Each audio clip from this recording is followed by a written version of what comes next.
The second longest stage of the entire Giro d'Italia, 213 kilometres from city for the sprinters after 3 difficult days. So a lot at stake for the sprinters as the flag waved and 2 riders from Pogačar got away on their own, Andrea Pietrabon and Mirko Maestri. Things settled down eventually behind as they continued to drop down from the Apennines to the coast, passing through Abruzzo and Lazio and then finally into Campania. Maestri and Andrea Pietrabon sharing the spoils.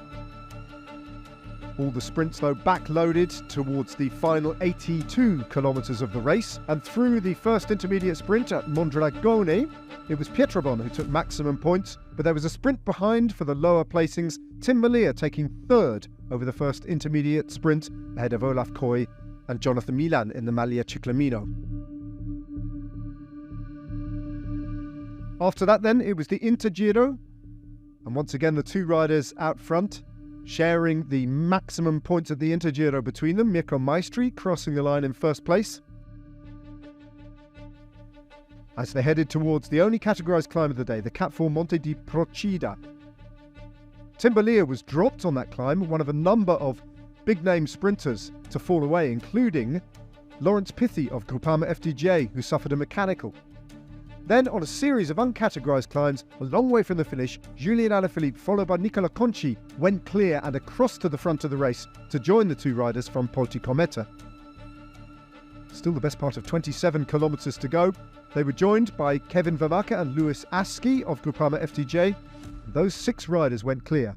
Julian Alaphilippe attacking though, with 21 kilometres to go, and he was joined by Ewan Costiu, who counter-attacked from the group.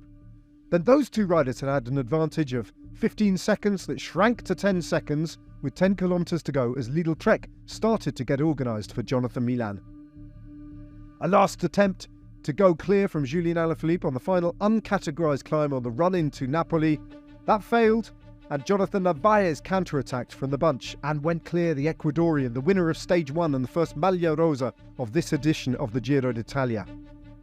With 2.5 kilometres to go, he grew his lead all the way up to 12 seconds as Lidl Trek got their lead out organised. Pretty close. We get Pogačar in the mix now. Pogačar sprinting alongside Lidl Trek. Pogačar opening up a sprint, sweeping past the Lidl Trek. Consoni on the wheel of the Maglia Rosa. That is ridiculous. 400 metres to go. Pogačar goes again. He is leading out Jonathan Milan. Consoni comes off his wheel. Jonathan Milan. There's Olaav Coij out of nowhere. Phil Bauhaus also in the mix. Caleb Ewan was there, but none of them got to Narvaez yet. 250, 150 metres for Narvaez. They're coming in fast. Milan has left it so late.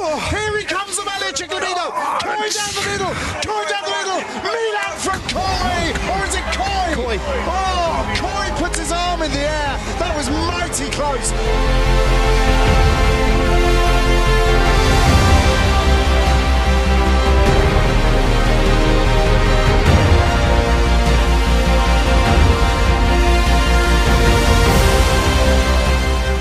First stage win, therefore, at the Giro d'Italia as the sprinters. Teammate Juan Sebastian Molano was in 3rd place, courtesy of a lead out from this. And Jonathan Milan in 2nd place on the stage, but with a handsome lead now in the Maglia. Pogačar continues to hold on to the lead in the climbers competition, and Uitenbroeks continues with the same advantage in the young riders competition.